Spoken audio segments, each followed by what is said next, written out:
마태복음 24장과 25장은 마지막 시대에 대한 경고의 말씀입니다. 그래서 마태복음은 24장과 25장은 함께 연결시켜서 이해해야만이 이해가 잘 될 수 있습니다. 24장 1절에서 3절은 성전이 파괴될 것을 예수님께서 예언하자 제자들이 그때 그리고 그 징조가 무엇입니까? 라고 질문을 합니다.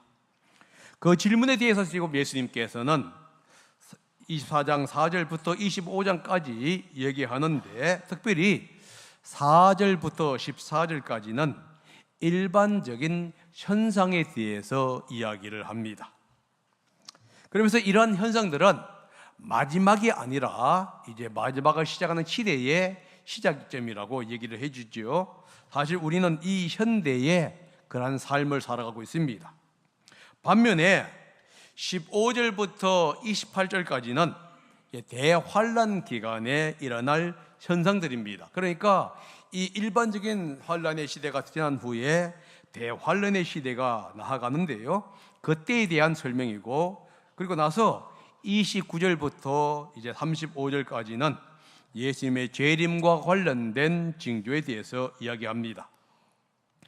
주님의 재림 시에 두 가지의 현상들이 일어나는데, 하나는 뭐냐 하면 하늘이 개벽하는 것이고, 다른 하나는 하나님의 나팔 소리와 함께 주님의 재림하는 모습들을 모든 사람들이 목격하는 것입니다.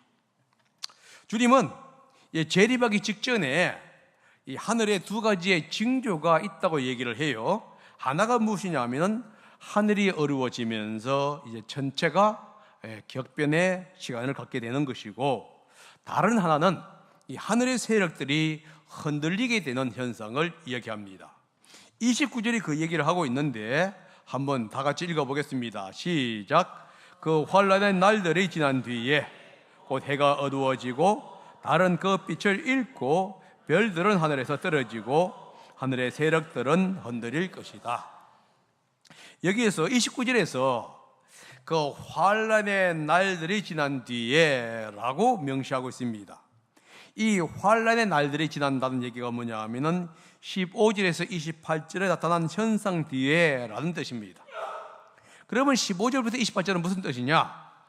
대환란 기간 동안에 이제 가증한 물건이 거룩한 성전에 세워진다는 것이지요. 다른 말로 말을 하게 되면 성전이 파괴될 것을 얘기하면서 이제 성전에서 여러 가지의 것들이 일어납니다.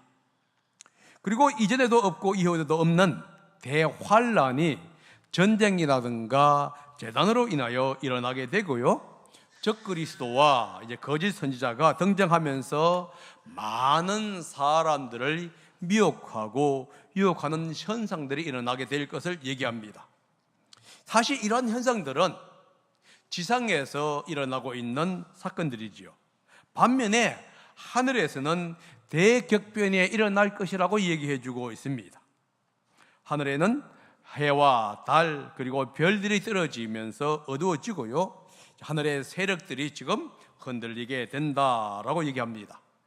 여기서 하늘의 달, 해, 별들이 떨어지고 어두워진다는 표현이 무엇을 의미하는지에 대하여는 정확하게 이해하기가 참 어렵습니다. 문자 그대로 우주가 파괴되는 현상을 우리가 이해할 수가 있거든요. 요한계시록 8장 12절에 보게 되면은 넷째 천사가 나팔을 부니까 이제 해와 달과 그리고 별들의 3분의 1이 타격을 입게 될 것이다 라고 얘기합니다.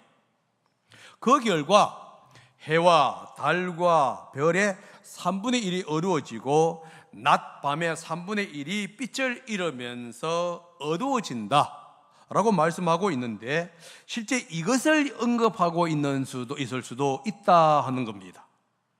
다른 견해는 뭐냐 하면은 땅에서 발생하는 대환란의 결과일 수도 있다라는 것이지요. 만약에 이 땅에서 핵폭발이라든가 재래식 무기로 인한 전쟁이 발발한다면은 하늘에는 핵먼지 혹은 버섯 모양의 먼지 모양으로 발생함으로 인해서 하늘은 어두워질 수밖에 없게 되는 겁니다.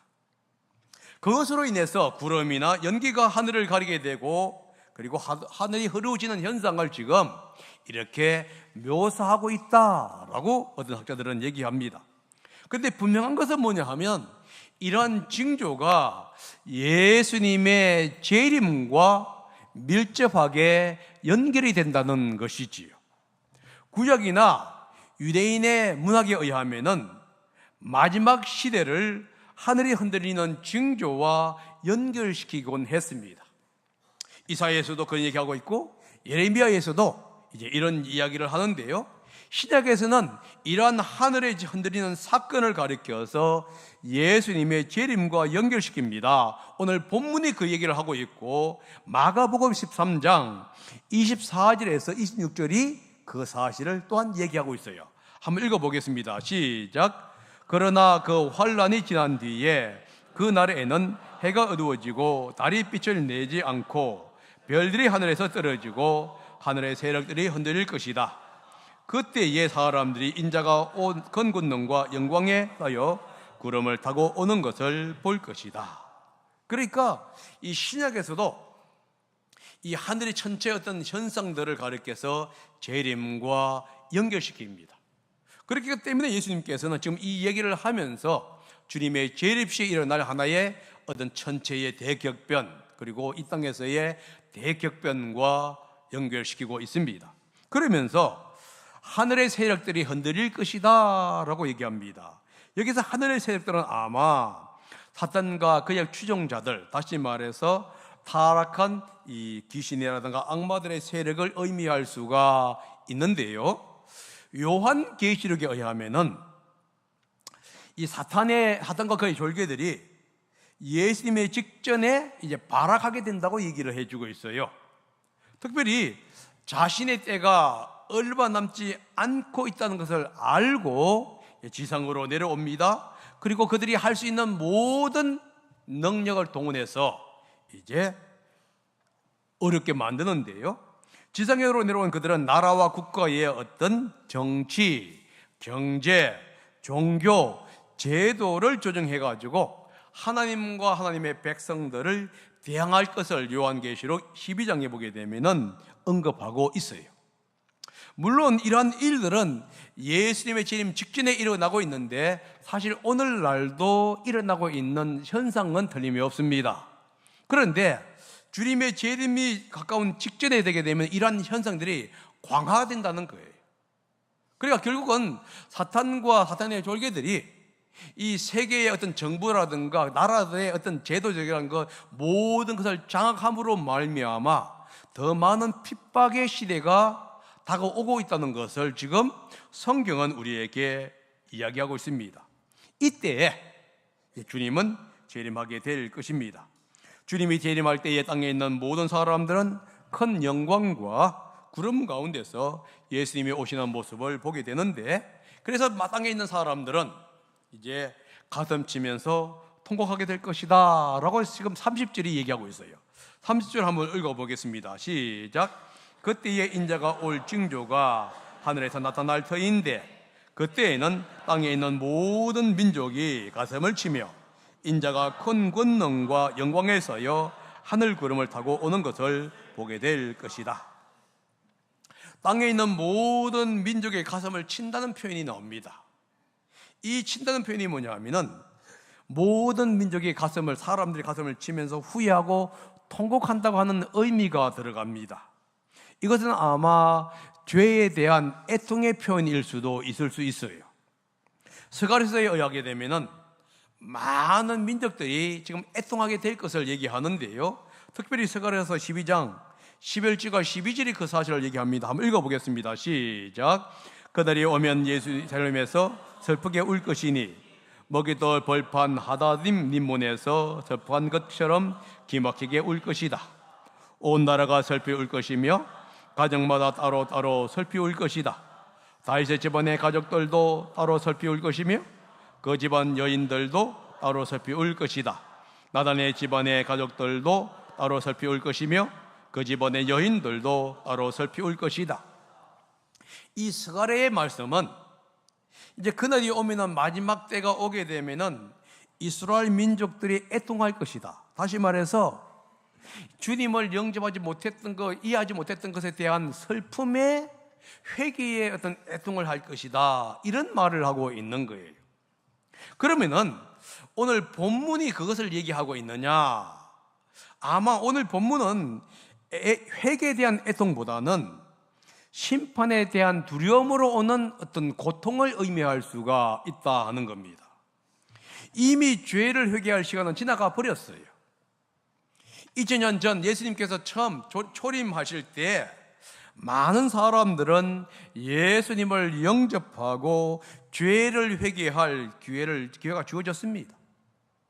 예수님을 개인의 구주로 영접할 수 있는 기회가 주어졌고요, 예수 믿는 사람들은 이제 믿음의 사람답게 살아갈 수 있는 많은 기회들이 주어지는 거예요. 실수하고 잘못했을 때도 예수님은 끊임없이 용서하면서 기다려주고 있는, 그것이 뭐냐면 예수님의 초림의 모습입니다.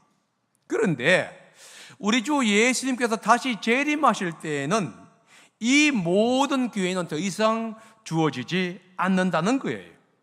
왜냐하면 주님의 재림 시에는 오직 심판만이 있기 때문에 그렇습니다.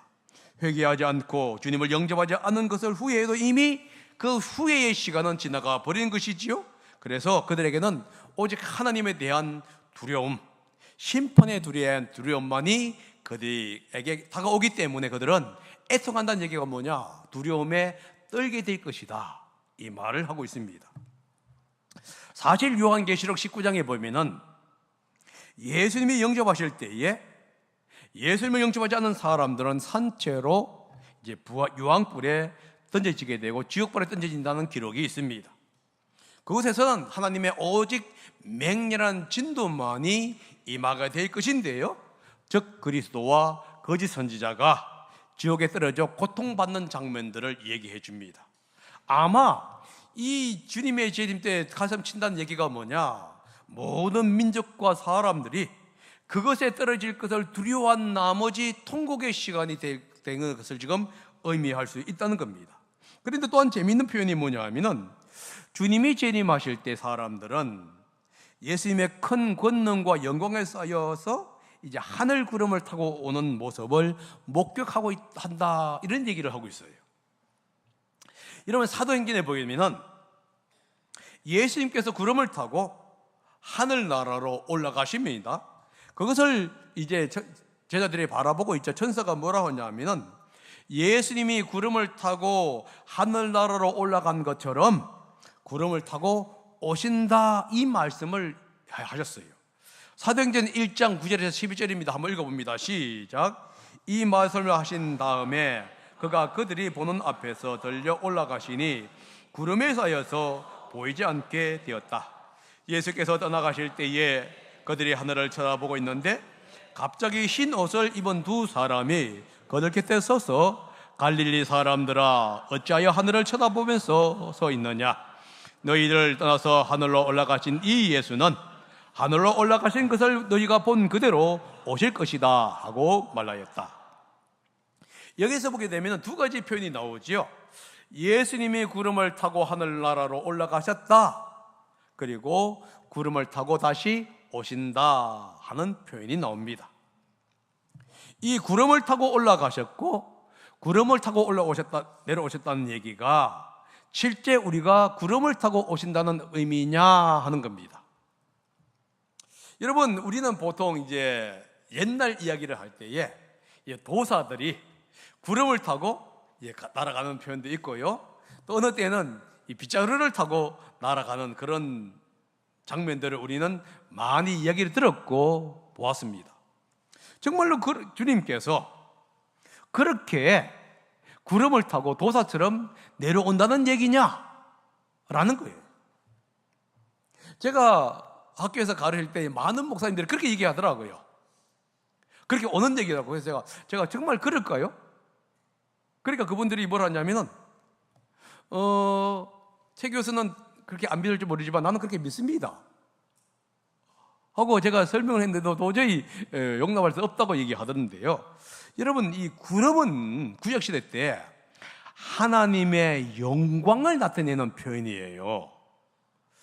구름을 타고 오신다는 얘기가 구름을 타고 온다는 의미보다는 하나님의 그 영광 가운데 임재하고 있는 모습을 지금 얘기하고 있는 겁니다. 구약시대 하나님의 영광은 뭐로 표현되어 있었지요?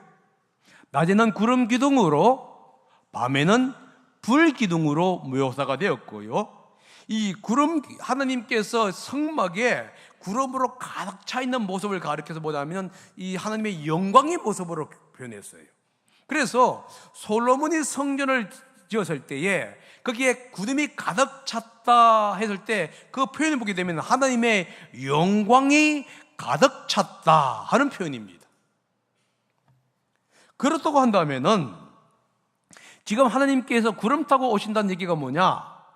이 하나님의 영광 가운데 임하시는 모습을 얘기할 수가 있는 거예요.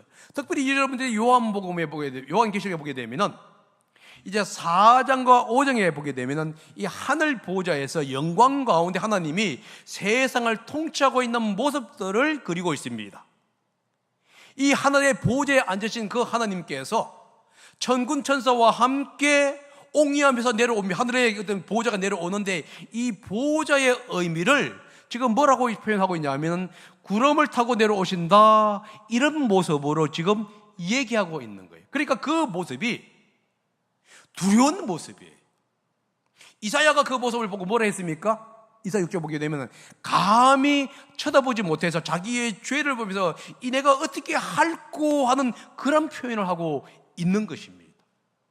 여러분, 예수님께서는 마지막 재림하실 때에 하나님의 영광 가운데 천군과 천사가 함께 동행하면서 내려오신다는 것을 얘기하고 있습니다.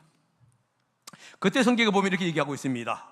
모든 사람들이 그 영광의 주님을 목격할 뿐만이 아니라 하나님은 천사들을 먼저 하늘에 큰 나팔과 함께 보내셔서 이제 이 땅에 있는 사방에 있는 선택한 자들을 모실 것이다 이렇게 얘기합니다. 31절에 그 얘기합니다. 한번 읽어봅니다. 시작. 그리고 그는 자기 천사들을 큰 나팔 소리와 함께 보낼 터인데 그들은 하늘 이 끝에서 저 끝까지 사방에서 그가 선택한 사람들을 모을 것이다. 하늘 이 끝에서 저 끝까지라는 표현은 뭐냐? 사방이라는 뜻이에요. 예수께서 재림하실 때에 하늘의 천사들은 사방에서 선택한 하나님의 사람들을 모을 것입니다. 그런데 먼저 그들이 내려올 때 어떻게 하죠? 큰 나팔 소리와 함께 내려온다는 겁니다. 그러니까 나팔 소리가 울려 퍼질 때 이미 하나님의 재림은 있는 거예요. 여러분, 이 나팔 표현이라는 게 뭐냐? 사실 구약 시대 때는 전쟁에서 혹은 왕이 이제 입궁을 할 때에 이 나팔과 함께 울려 퍼지는 거예요.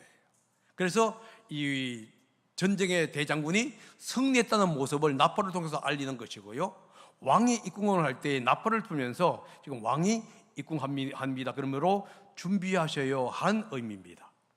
지금 하나님 예수님께서 이 천군 천사와 함께 영광 가운데 내려오실 때에 나팔을 울려 퍼진다는 얘기가 뭐죠?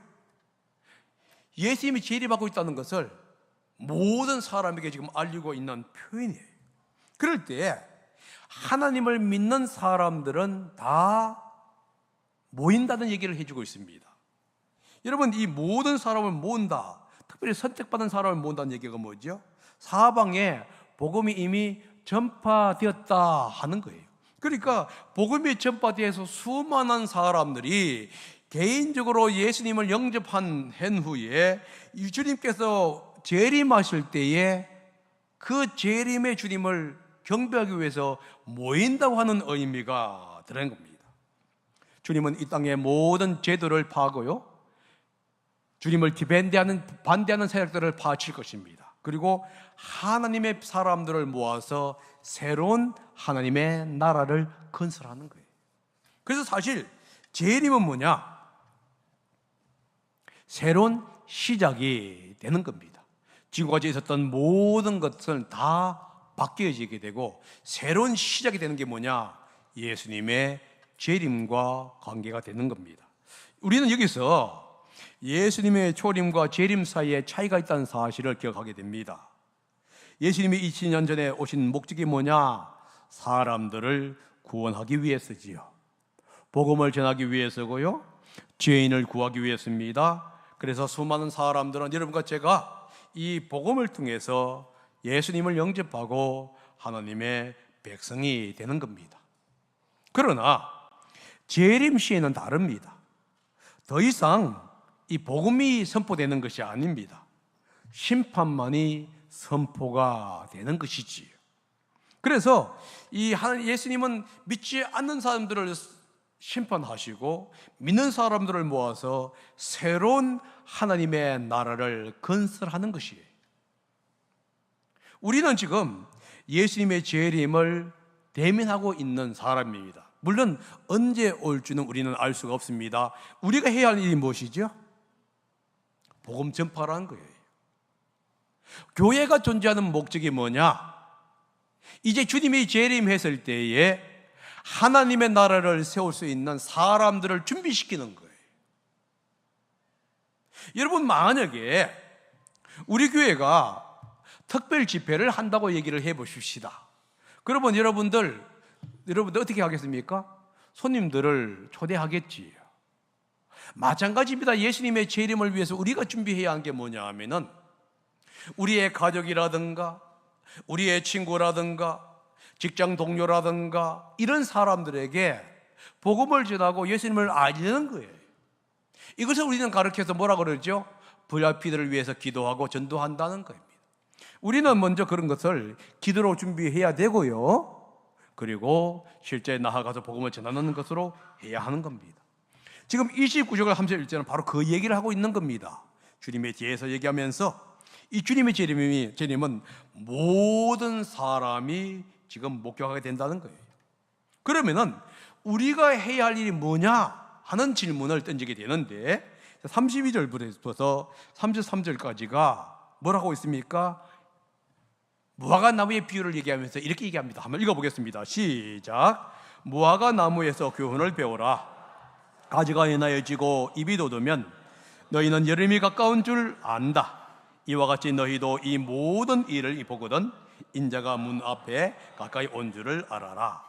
예수님께서 지금 자신의 재림과 그것을 아는 방법에 대해서 얘기하면서 자연을 얘기를 드는데 무화과 나무 얘기를 듭니다.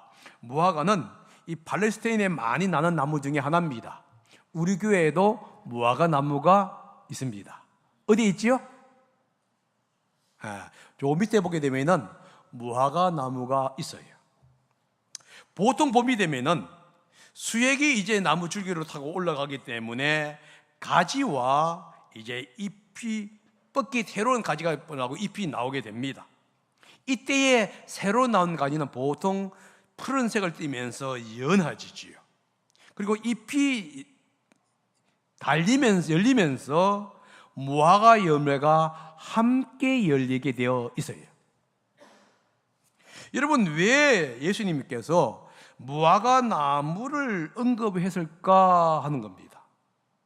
여름이 오면은 자연적으로 알 수 있는데 왜 무화과 나무를 언급했냐 하는 것이지요. 여러분, 이것을 우리의 개념으로 이해하면 안 됩니다. 우리는 봄, 여름, 가을, 겨울은 날씨로 인해서 이미 알아요. 지금 제가 이 춘추복에 가까운 겨울에 오니까 추수복이 입었는데 지금 상당히 덥습니다. 오늘 더워요. 그래서 아마 에어컨을 틀었을 거예요. 우리는 이걸 보면서 뭘 느끼지요? 봄이 지나고 여름이 온다 하는 것을 우리는 직감적으로 느낄 수가 있어요. 옷을 보면 압니다. 여러분 중에서 겨울 옷 입으면 별로 없고 다 이제 춘추복 입고 나가면 여름 옷 입는 거잖아요. 그런데 유대 지방은요, 여기가 봄, 여름, 가을, 겨울이 없거든요. 아마 여름과 겨울이 있을 것 같아요. 그러니까 봄, 가을이라면 그들이 인식할 수가 별로 없어요. 겨울 자체가 여러분 우리처럼 추운 게 아닙니다. 그냥 보통 우리가 보면 춘추복을 입으면 충분히 감당할 수 있는 그런 날씨단 말입니다. 그러다 보니까 그들은 봄과 여름에 대해서 구별할 수가 없어요. 그럼 그들이 어떻게 구별하냐 하면은 무화과 나무 잎이 지금 열매를 맺고 잎이 나오는 것을 보면서 여름이 지금 오고 있구나, 이것을 직감한다는 거예요. 그러니까 이 지금 마태복음의 표현은 우리의 문화 속에서 하는 것이 아니라 지금 유대 팔레스틴 문화 속에서 설명해 줘야 합니다. 그들은 이것을 이해할 수가 있는 거예요. 무화과 나무는 보통 언제 열립니까? 여름에 열려요. 그래서 여러분, 여름이 다가오게 되면 우리 뒷마당에 가서 무화과 나무 익은 것을 따먹기를 바랍니다. 새가 먹기 전에 따먹으세요. 새가 오게 되면 다 따먹고 우리가 남는 건 별로 없는데, 우리는 그래서 다 익은 것을 따면 안 돼요. 다 익기 전에 먼저 따야 합니다. 아니면 다 익으면 새가 다 따먹어가지고 못 먹어요. 그런데 정말 이 무화과를 먹어보게 되면요, 맛있고 달콤합니다. 여러분, 주님이 그 얘기하고 있는 거예요. 다시 말해서 주님이 자연을 통해서 여름이 오는 것을 무화과 나무로 얘기하는 것처럼 이제 이 하늘 징조, 그리고 이 자연의 징조를 통해서 주님의 재림이 가까워 왔다는 것을 인식하라고 지금 말씀하고 있는 것입니다. 자연을 통해서 우리가 주님이 가까운 줄 안다고 한다면은 이 천체의 어떤 변화라든가 징조를 통해서 우리가 예수님의 재림을 인식할 수 있어야 한다는 거예요. 물론 예수님은 정확한 재림의 정확한 시간이라든가 때에 대해서 말씀하지는 않았습니다. 단지 징조를 얘기한 거예요. 그러면서 뭐라 하냐면 이런 징조를 통해서 주님의 재림이 문 밖에 가까이 왔다는 것을 인식해라. 문 밖에 가까이 왔다는 얘기가 뭡니까? 임박했다, 이런 것이죠. 그래서 사실 주님의 재림은 임박한 재림이에요. 예수님께서 이렇게 갑니다. 여름이 가까운 줄 안다. 그런데 이 안다는 표현을 미래 시제로 알 것이다 이렇게 안 썼어요. 안다 하고 현재 시제를 얘기합니다. 여러분, 왜 예수님께서 현대 시제를 사용했을까요? 그것은 뭐냐면 예수님의 당시부터 이미 예수님의 재림은 임박했다고 하는 임박설을 강조하고 있는 겁니다. 그래서 여러분, 예수님의 제자들은 그 당시에도 주님, 바울도 뭐라 했습니까? 자기 때에 온다고 믿었던 거거든요. 예루살렘이 멸망하고 신성 모독이 일어나고 거짓 선자들의 등장이 일어나고 배교가 증가하던 그 모습을 보면서 그 당시에 자기 시대에 온다고 얘기했습니다. 이것은 오늘날도 똑같은 현상이지요. 이게 미래의 사건이 아니라 현재의 우리의 모습이다 하는 겁니다. 우리의 삶의 현상 속에 나타나는 겁니다. 그렇다고 한다면요, 성경이 뭘 얘기하고 있느냐? 주님의 재림은 언제나 임박했다는 것을 인식하다 하라 하는 의미 속에서 얘기할 수 있습니다. 미래 사건이 아니라는 거예요. 우리는 항상 뭘 하냐면 내 때에는 예수님의 재림이 안 와, 이렇게 얘기를 해요. 이번에 컨퍼런스를 갔다 왔는데 그 마지막 강사가 예수님의 재림은 가을에 온대요. 적어도 가을에 와야 한다. 그 이유가 뭐냐? 농담을 한 거예요. 지금 자신들이 이 1,000몇 명의 손님들을 모시느라고 고생을 했는데 가을에 있는 걸 자기가 혜택을 보지 않고 주님이 오면은 얼마나 섭섭하냐. 그러니까 자기가 확신하건대 자기가 고생한 만큼의 대가를 가을 컨퍼런스 때 맛보고 주님이 올 것 같다. 이렇게 농담을 하더라고요. 여러분들도 마찬가지일 겁니다. 아마 내 딸을 결혼시키고 나서 주님이 올 것이다. 내가 뭐 하고 나서 주님이 올 것이다 얘기하고 있는데, 여러분, 주님의 재림은 언제나 올 수 있다 하는 거예요. 지금 당장 올 수 있습니다. 왜 그 얘기를 하냐 하면은 34절에서 35절에 이렇게 합니다. 주님의 말씀은 결코 사라지지 않고 하늘과 땅은 없어져도 주님의 말씀은 사라지지 않기 때문이다 하기 때문입니다. 한번 읽어보겠습니다. 시작. 내가 진정으로 너희에게 말한다. 이 세대가 끝나기 전에 이 모든 일이 다 일어날 것이다. 하늘과 땅은 없어질지라도 나의 말은 결코 없어지지 않을 것이다. 주님이 뭐라 했습니까? 2000년 전에 이 시대가 끝나기 전에 이 세대가 뭐죠? 보통 어떤 사람은 40년을 잡고요, 한 세대를. 어떤 사람은 100년을 잡습니다. 그렇게 되면은 예수님께서 뭘 얘기했습니까? 예수님의 당대에 30년 혹은 100년 안에 일어나고 된다라고 얘기합니다. 그런데 2000년이 지났잖아요. 그러면 여러분들이 이렇게 갑니다. 2000년이 지났는데요. 그런데 성경은 또다시 얘기하고 있습니다. 하나님의 계산법과 사람의 계산법이 다르다. 그러면서 뭐라고 있죠? 이 땅에서의 1000년이 하나님 앞에서는 하루가 될 수 있다 라고 얘기합니다. 그렇다고 한다면은 이 예수님의 말씀 뭐냐? 이 세대는 하나님의 계산법 안에서의 세대일 수가 있다 하는 것이지. 근데 분명한 것은 뭐냐 하면은 예수님도 성경도 시간에 대해서는 알려주지 않았다는 얘기예요. 단지 시기 혹은 시대만 주님께서 우리에게 알려주고 있는 것이지 정확한 그 시간을 얘기하지 않아요. 그러므로 우리는 정확한 시간에 대해서 관심을 가질 것이 아니라 시대를 분간할 수 있는 영적인 눈과 능력을 길러야 한다는 것을 지금 말씀하고 있는 것입니다. 여러분과 제가 보여야 한 것은 뭐냐면 시대를 읽을 수 있는 그런 영안을 가져야만 돼요. 이게 상당히 중요하다는 얘기입니다. 다시 말해서 우리는 성경은 우리에게 정확한 시간에 대해서 말씀하지 않습니다. 우리는 뭐 해야죠?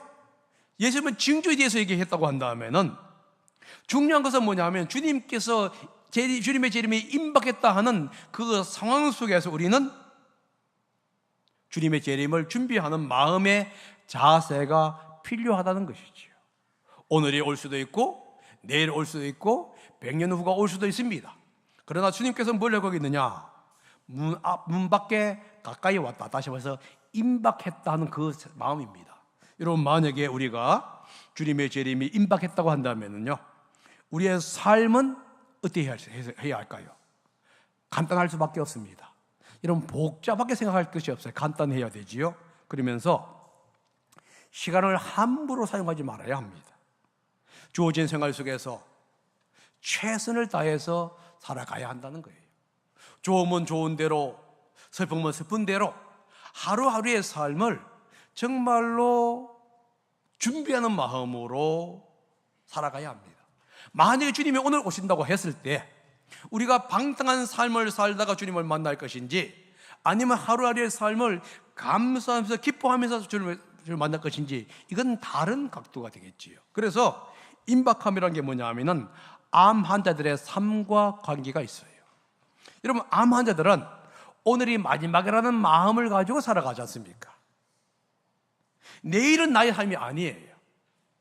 특히 말기암 환자 같은 경우에는 내일은 나의 삶이 아닙니다.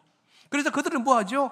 하루하루의 삶을 감사하며 살아갑니다. 물론 어떤 사람은 하루하루 삶을 정말로 고통 속에 살아갈 수도 있겠지만은 정말 믿는 사람이라고 한다면요, 감사하면서 새로운 마음으로 하루하루의 삶을 살아가는 거예요. 여러분, 임박함이라는 게 뭐냐면 바로 그런 것입니다. 오늘 주어진 삶 속에서 감사하면서 이 하루를 주신 하나님께 감사하고, 사람을 만날 수 있어서 감사하고, 가족과 함께 식사할 수 있어서 감사하고, 이런 마음으로 주님은 우리에게 임박한 재림을 준비하라고 말씀하고 있는 거예요. 그러므로 여러분, 오늘 저녁이 뭐한 날이죠? 가족 목장을 하는 날이겠지요. 여러분, 가족과 함께 정말 기뻐하시기를 바랍니다. 서로 보면서 찡그리지 마시고 오히려 감사하고 기뻐하면서 함께 식사할 수 있는 이것이 마지막 만찬이라고 하는 마음으로 여러분들이 식사를 한다면은 함께 식사하는 사람들은 정말로 아름다운 사람이 될 것입니다. 그러므로 여러분, 하루하루 삶을 마지막 만찬을 하는 마음으로 살아가시는 제가 되고 우리 형제님들 되시기를 예수님의 이름으로 부탁드립니다. 기도하겠습니다.